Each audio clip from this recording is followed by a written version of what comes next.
Dr. Raghunath Mashelkar, Ambassador Gautam Bambawale, Foreign Secretary Vinay Quatra, distinguished guests, ladies and gentlemen, dear students. I am truly delighted to address the 8th Asia Economic Dialogue. In the years that have passed, I note that the dialogue has emerged as a prominent forum on geoeconomics. This edition focuses very appropriately on the geoeconomic challenges of our times. Today, these broadly fall into three categories. One is the supply chain challenge that has arisen from a particular economic hardwiring created by the globalization era. Whether it is finished products, intermediates or components, the world is dangerously dependent on a limited number of suppliers. Even as importers, the production centers have built their own sourcing chains. How to introduce greater resilience and reliability is today central to de-risking the global economy. All of us need more options and must work to create them. The second is the technology challenge, which grows by the day given our reliance on it for more aspects of our daily life. The digital era has given it an altogether different connotation because it is so intrusive. It is not just our interests that are at stake, but often the most personal of our decisions and choices. Such an era demands more trust and transparency.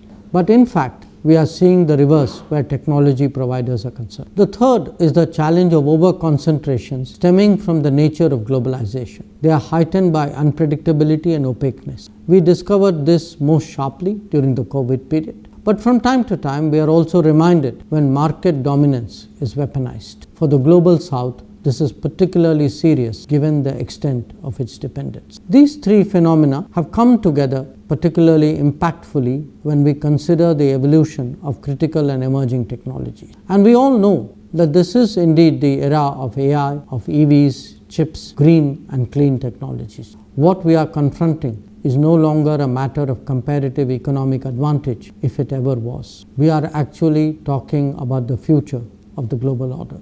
Where do the solutions lie? There are no easy answers, nor indeed a limited number of them. To create a more safe, secure and cooperative world, we clearly need greater international cooperation. Only that can serve to mitigate unilateral demands, economic domination or technology assertions. For India, this means moving across a broad front of domains that all contribute to comprehensive national power. It requires a massive upgrade of our skills base. It suggests an environment that promotes startups and talent. It will benefit from easier to do business and a modern infrastructure. But most of all, it demands robust manufacturing that alone can provide the foundation for technology development. As the most populous country that will be the third largest economy very soon, our goals and ambitions cannot be determined by the goodwill of others. We must build deep national strengths during the Amrit Kaal that will drive the transition towards becoming a developed economy and a leading power.